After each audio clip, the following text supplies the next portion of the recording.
Mon Dieu qu'il est difficile d'investir en ce moment. On ne sait plus quoi faire ni comment faire. Je dirais qu'il est urgent d'attendre. Ceci dit, vous savez, je vous l'ai dit plusieurs fois sur cette chaîne, ne pas trader, c'est aussi trader. Mais que faire après, juste après, après cette crise ukrainienne, où tous les marchés sont frileux, ce qui se comprend, après les déclarations de la fête du mois de janvier, enfin du mois de décembre, qui a une répercussion sur le mois de janvier, bref, tout se casse la figure depuis 2 semaines, quel que soit l'actif. Crypto-monnaie, les indices, les actions.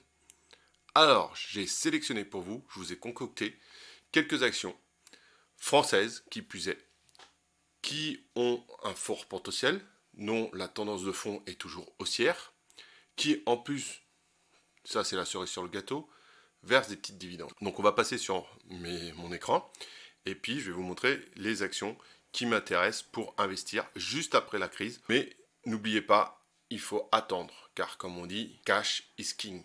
Il faut toujours avoir de la liquidité pour investir après, de la liquidité pour profiter du rebond. C'est toujours comme ça. Il y a un petit pullback, on rentre, on prend position. Donc moi, je vous conseille d'attendre, de voir comment les choses vont aller entre cette semaine diplomatique entre les Allemands, les Russes, les Américains, les Russes, les Français, les Russes et l'Ukraine. Bref, je pense sincèrement qu'il vaut mieux attendre. Mais n'empêche qu'il faut surveiller les actions qui sont propices à monter, qui sont sur leur tendance et qui vont rebondir sur leur support, sur leur tendance, sur l'oblique, qui sont au-dessus de leur moyenne mobile et leur MM50 par exemple. Quand le contexte géopolitique se sera amélioré et complètement assaini, et bien ces entreprises-là, ces entreprises très importantes françaises, seront propices à démarrer plus fort que les autres et de façon plus sûre. Ces entreprises donc font partie d'un portefeuille, peuvent faire partie d'un portefeuille d'investissement, notamment sur un PEA, car comme vous le savez, la fiscalité nous est avantageuse et en plus elle verse, comme je vous ai dit préalablement, des dividendes. Donc rien que du plus, rien que du bonus, juste à surveiller et à rentrer et voir trouver son point d'entrée. Mais quelles actions choisir? Eh bien, on va voir ça de suite, juste là, maintenant. Allez, c'est parti. Donc la première action, et elle va vous faire plaisir, c'est Total Energy. Pourquoi va-t-elle vous faire plaisir? Parce que tout simplement, vu le prix que vous payez, qu'on paye tous d'ailleurs à la pompe, notre carburant, et ben on est un petit peu propriétaire, ben on sera content de voir un petit peu les cours s'envoler. Et justement, dans l'hypothèse d'un conflit en Ukraine, le cours risque de s'enflammer énormément. Mais au-delà de ça, sans parler de malheur, qu'est-ce qui nous intéresse dans cette action? On peut voir que en daily, la tendance est donc haussière. On peut voir que la MM20 est au-dessus de la MM50, que le cours est au-dessus de nos moyennes mobiles, et notre RSI est positif. Voilà. Donc, certes, peut-être même un petit peu trop près de la borne haute. Mais bon. Donc ça, c'est à surveiller. L'autre chose, quand on regarde sur une tendance de fond un peu plus importante, par exemple hebdomadaire, on voit qu'effectivement, sur une unité de temps plus grand hebdomadaire, donc, elle est toujours positive, la tendance est toujours haussière. Notre MMM50 au-dessus de notre MMM20 et nos cours de prix au-dessus. Et même si on passe éventuellement en mois, comme ici, on s'aperçoit, hop là, je vais réduire un petit peu, on s'aperçoit qu'elle est toujours un petit peu positive. Certes, là, la MM20, elle n'est pas positive, mais dans une dynamique haussière, on voit bien que la tendance reste dans une tendance haussière, une tendance de fond. On peut également voir qu'ici, on a nos plus hauts depuis 2018. C'est une zone, hein, c'est pas forcément une ligne très exactement. Donc on va dire à 57 euros le prix du cours. Nous sommes actuellement au cours d'aujourd'hui à 51,70. Je vous fais cette vidéo le 14 février 2022. Donc on peut voir qu'on a de la marge sur le cours et que lorsqu'on repasse en daily, on est largement au-dessus. Donc on est en droit, là il y a une légère, pour l'instant il y a une légère baisse, on est en droit d'attendre qu'elle vienne rebondir sur notre MM20 et Total représente une entreprise avec potentiel et notamment va rentrer en position lorsque le cours va venir toucher et rebondir notre MM20. Les analystes économiques, qui nous prévoient un baril de Brent entre 120 et 130 dollars. Donc forcément, le cours de l'action Total va monter. Donc on va attendre un retracement sur cet MM20 pour pouvoir rentrer en position. On va passer de suite à la seconde action. Alors la deuxième action est Sanofi, le grand laboratoire français. Donc là, nous sommes sur le graphe de Sanofi en unité de temps 1 mois. Pourquoi je vous ai mis ce graphe directement? Parce qu'il y a une chose qui m'intéresse, c'est que, regardez bien, on voit bien que Sanofi est en tendance haussière. On le voit bien lorsqu'on prend le plus bas jusqu'ici, elle est en tendance haussière. Donc, mais ce qui m'intéresse surtout, c'est que, et puis excusez-moi, c'est nous est confirmé par ces moyennes mobiles. Donc ces moyennes mobiles, la MM50 en dessous de la MM20 et les prix et les cours de prix sont au-dessus des moyennes mobiles. Maintenant, si on diminue notre unité de temps, on va en weekly. Je vais vous enlever ça, pardon, excusez-moi. Ça va, voilà, hop là. Et puis je vous réduis. Là encore, on s'aperçoit qu'elle est dans une belle tendance haussière. Voilà. Toujours les cours au-dessus des moyennes mobiles, une tendance haussière nette, le RSI dans le bon sens, et encore une fois, si on descend d'unité de temps, on passe en daily, et ben on retrouve encore cette tendance haussière largement, voilà. Bon là je vous la fais grossièrement, mais on voit bien que la tendance est donc haussière, c'est presque une oblique parfaite que je vous ai dessinée. Et là encore, le RSI est toujours dans le sens positif. Donc, nous avons une convergence dans les différentes unités de temps sur une tendance haussière, une tendance de fond qui est donc haussière. Et ça, c'est très important. Ça veut dire qu'elle a du potentiel, qu'elle a une certaine inertie. Et donc, c'est une action, effectivement, on va chercher le prix le plus bas dans une unité plus petite pour pouvoir rentrer. Donc là encore, on va peut-être attendre la situation géopolitique, mais cette conjoncture de tendance haussière sur différentes unités de temps est un très bon signal et une très bonne façon de prouver la bonne santé de cette action. Donc là, qu'est-ce qu'on va faire? Pareil, on va attendre peut-être un petit rebond sur sa MM20, comme elle l'a fait par exemple la semaine dernière, et on va prendre position et on va aller dessus. Voilà pour l'entreprise Sanofi. Il faut savoir une chose, c'est que Sanofi, le gouvernement veut réinvestir dedans. Donc ça, c'est quelque chose de très bien. Elle est en constante progression. Là, un gros investisseur comme l'État est bien. Alors des fois, c'est un peu compliqué, hein, l'État. Mais ça veut dire que ça va générer du cash, que ça va rentrer, qu'il va y avoir une forte inertie encore plus importante. Donc tout ça, elle est très positive à mes yeux. À surveiller de suite, dès qu'on a un bon signal, on rentre. Même, je suis pas sûr qu'il faille attendre des nouvelles géopolitiques, mais dès qu'on a un bon signal, on rentre parce qu'on voit bien que sur les différentes unités de temps, c'est une action qui progresse constamment. Alors nous voici maintenant sur la troisième action, qui est ni plus ni moins que l'action Vinci. Donc pourquoi m'intéresse-t-elle cette action? On peut voir qu'avant la crise du Covid, donc là ici mois de mars 2020, oui, on est sur un graphe mensuel. Donc sur une grosse unité de temps, on peut voir que sa tendance est fortement, est haussière. Voilà, on le voit clairement, c'est haussier. Donc, après arrive la crise du Covid, elle descend comme toutes les actions, comme tous les actifs, et elle est remontée. Donc voilà.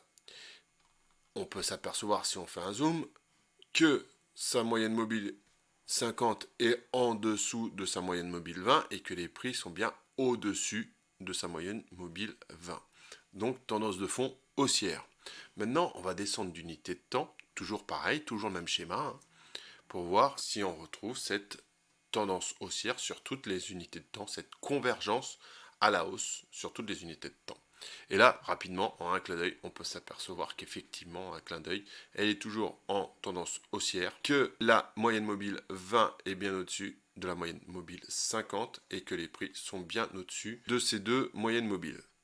On peut voir que le RSI s'approche un petit peu de la borne haute.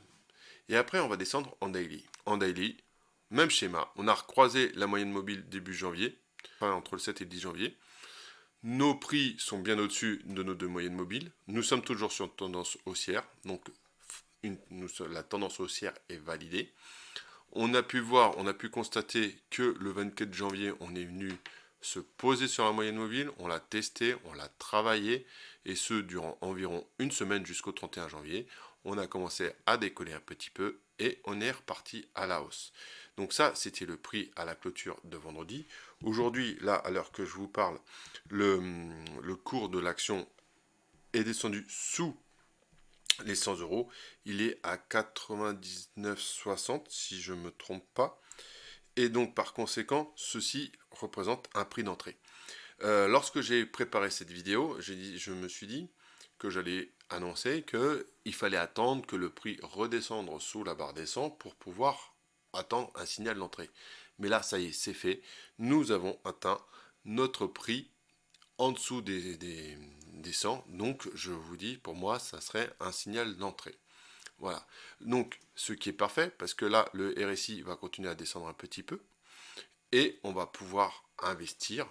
Ça serait une opportunité pour investir sur notre PA, sur une action sûre, avec une grosse tendance haussière, avec un dividende qui nous permet d'avoir un bon prix à l'achat et d'entrer en position. Donc voici, pour moi, à l'heure actuelle, à l'heure à laquelle je tourne cette vidéo, pour ceux qui sont intéressés, mais attention, je ne donne pas de conseils, c'est juste mon avis. Il faudrait pouvoir acheter maintenant cette action Vinci, on a une belle opportunité d'entrer dans cette action. Voilà, c'est un bon prix d'entrée. Nous voici sur le graphe de l'action Score. Toujours pareil sur un mois, et puis on va descendre en unité de temps. Donc là, Score est sur une tendance haussière depuis juillet 2010, et elle n'a cessé de croître jusqu'à la crise du Covid, où pareil, comme toujours, tout s'est cassé la figure, que la tendance s'est inversée, et là, on voit qu'elle a amorcé une tendance haussière. Le prix est au-dessus des moyennes mobiles, mais cependant, la moyenne mobile 20 n'a pas encore croisé la moyenne mobile sur cette unité de temps d'un mois.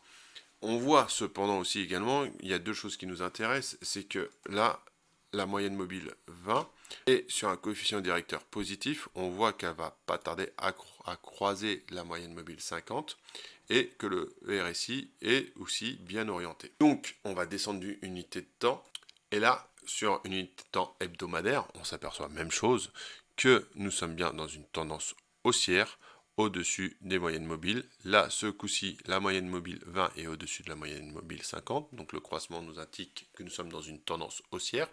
Et pareil, le RSI est bien orienté. Et enfin, nous allons passer en daily. En daily, qu'est-ce qu'on constate? On constate que, même chose, elle est en tendance haussière. Toujours grâce à nos moyennes mobiles, que nos prix sont bien orientés. Et le RSI a fait une petite excursion sur la barre haute sur achat, puis est redescendu. Effectivement, le prix est redescendu. Donc là, on va attendre une seule chose, un petit pullback qui viendra s'appuyer comme il a fait à plusieurs reprises ici. Hop.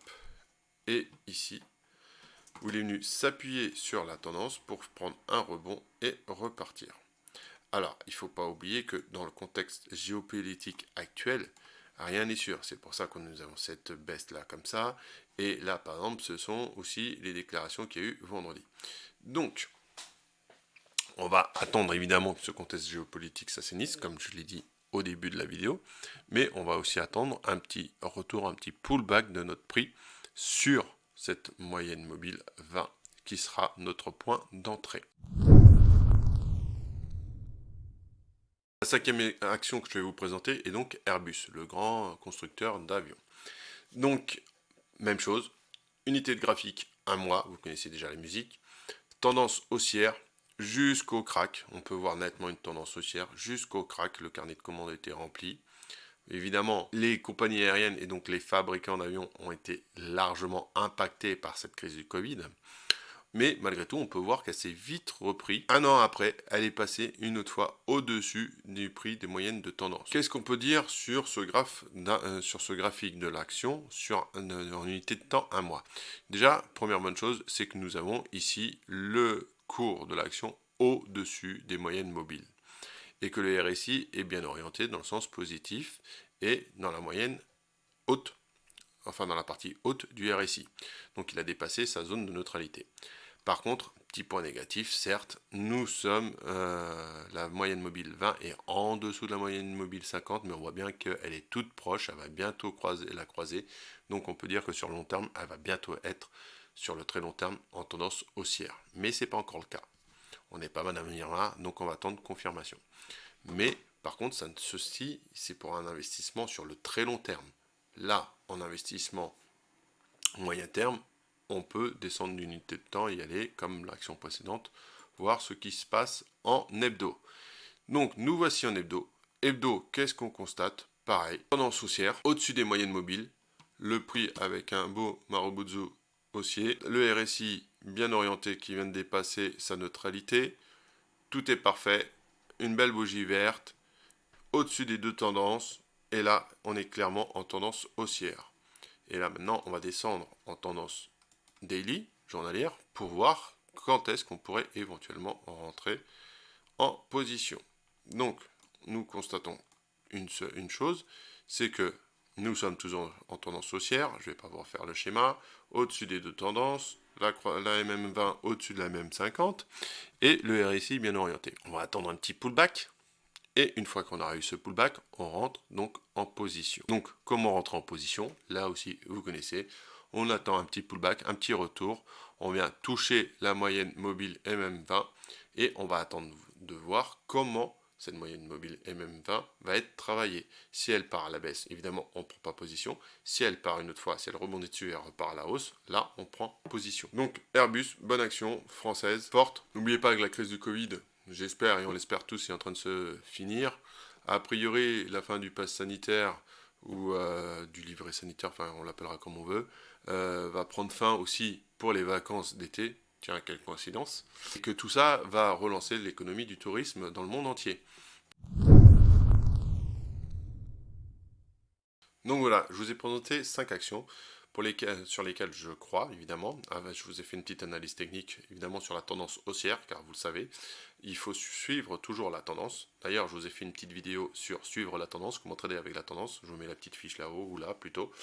Et je vous invite à aller la voir. C'est un gain de probabilité, enfin c'est surtout une probabilité qui augmente nos gains. Et donc forcément, aller contre la tendance, c'est toujours mauvais. Je vous ai bien dit sur cette vidéo qui est juste un avis, hein, je ne suis pas autorisé ni habilité à donner des conseils d'achat ou de trading ou de vente.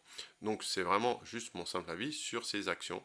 L'avantage de ces actions qui me semble intéressantes, c'est que forcément déjà elles sont françaises, c'est des actions stables, qui sont éligibles au PEA et qui donnent des dividendes. Donc tout ça, ça fait quand même pas mal d'arguments pour les acheter. Voilà les amis, j'espère que cette vidéo vous a plu. Si c'est le cas, mettez-moi un petit pouce bleu, ça fait du bien à la chaîne, je ne vais pas vous le cacher. Mettez-moi un petit commentaire et puis surtout n'hésitez pas à vous abonner juste là à la chaîne pour ne rater aucune vidéo. Je vous dis à bientôt pour la prochaine vidéo. Ciao ciao.